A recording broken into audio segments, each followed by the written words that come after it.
Sometimes in the routine nature of saying it, I think we forget that Jamaica's national anthem is a prayer. We begin the anthem by appealing to an eternal Father, a designation which is broad enough to accommodate various religious beliefs and subscriptions.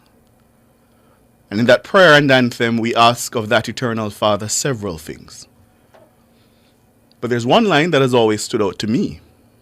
We pray when we sing the anthem, to our leader's great defender, grant true wisdom from above. And we go on to sing, give us vision, lest we perish.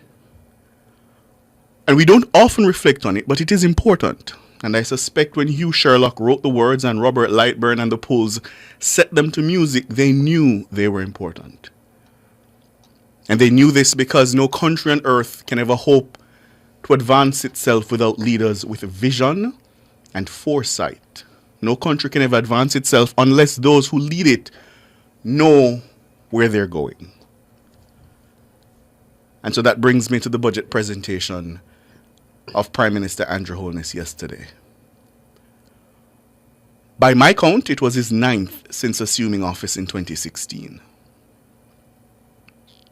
And after the presentation yesterday, and if I could borrow Saeed from what some of my younger colleagues in the newsroom would tell me, they say one thing's for sure and two things for certain.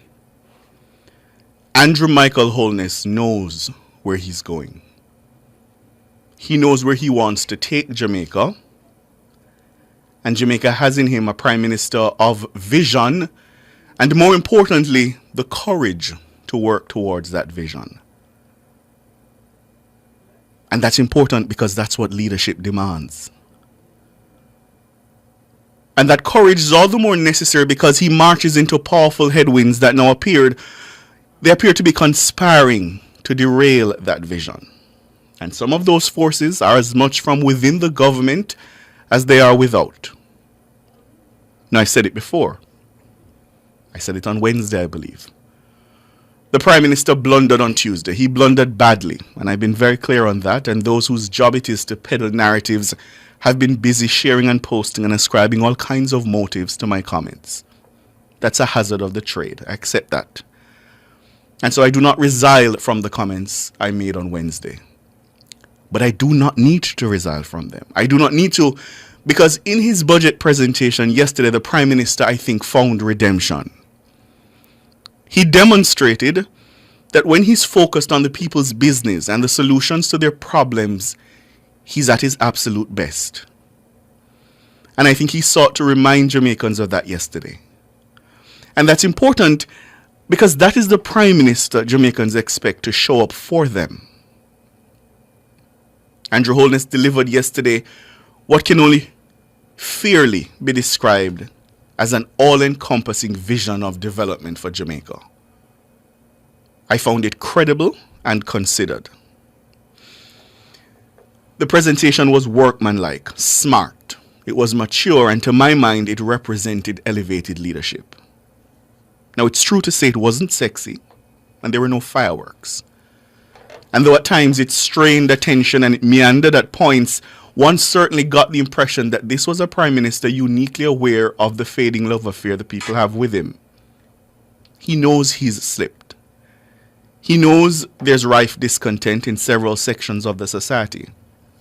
And so it would seem to me he went to the floor of the House of Representatives to reason with the Jamaican people. He took to his feet in a clear attempt to reach across the discontent and to say to Jamaicans, I hear you.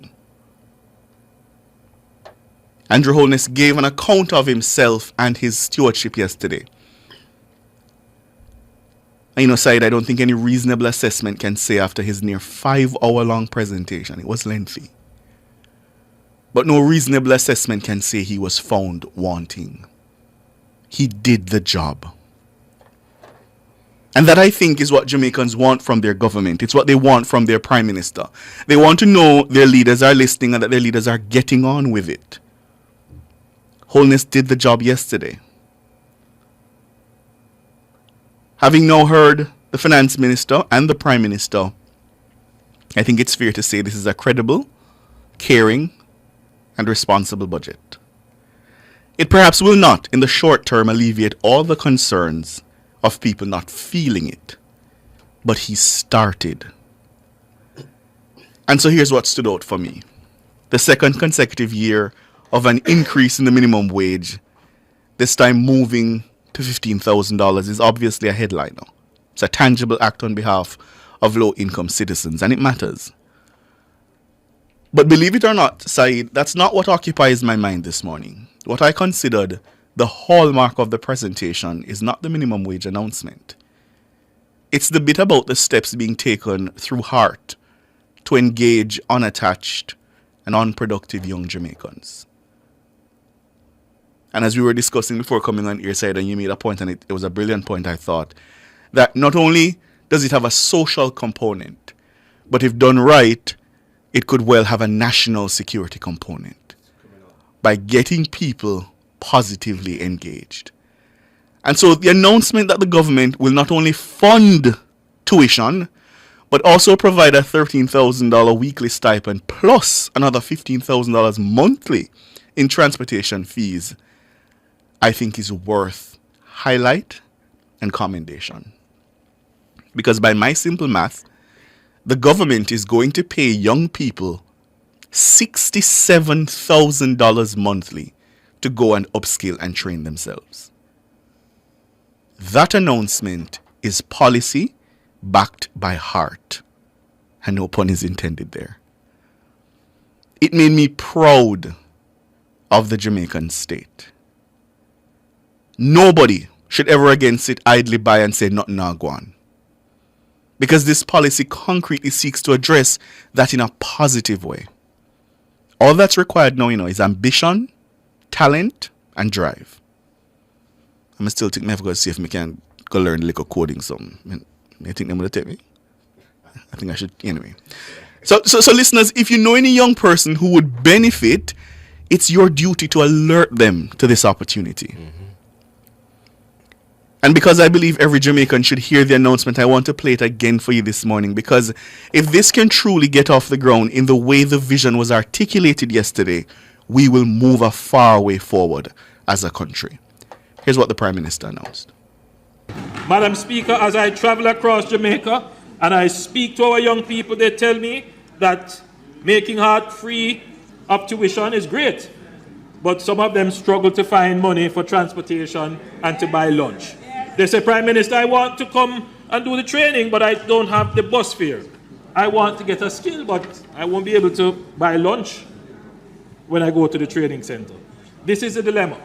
And this is why we have decided that every student enrolled in HEART under the new CARE initiative will receive a monthly transportation stipend of $15,000 to offset transportation costs to the HEART institutions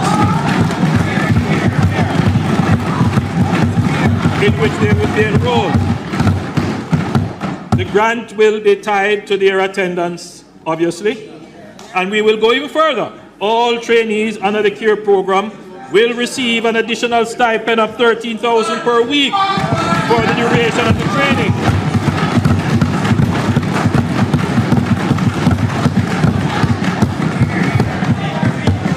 For some persons who will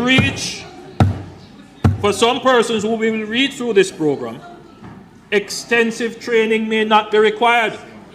A lot of them that I have met, they tell me they have certificates. They are a welder, they are this, they are that. But you realize that in speaking to them, what may have been the challenge? Because I tell you, they go to interviews, there might be the challenge of the work ethic, the challenge of the interpersonal skills, the work readiness, and the workplace ethic skills. Those are things that we may have to work on. So the program may not necessarily have to cater to intensive training, but more work readiness skills. And if that is the case, this will also be done quite easily. Yes. So having made the announcement, the government must now ensure that the bureaucracy does not slow the payments when time comes. They must ensure the information reaches who it needs to, so that the trainees and those who need to benefit are not frustrated. There was more in there, much more. but time will not allow. All is left now is for Dr. Clark to bring the debate to a close. And I said at the top, one thing's for sure, two things for certain. This is a budget that places the Jamaican people at the forefront of government policy. Will it change the political tide? I don't have the answer to that. The government certainly needs it to, and it needs only runs on the board going forward. As them say, side, it can't drop no catch. What I will say, though, is that the presentation should cause the Jamaican people to think carefully about where we're headed and whose vision is best able to take us there. Because that vision, it matters. More or none, but for now, that's what's on my mind.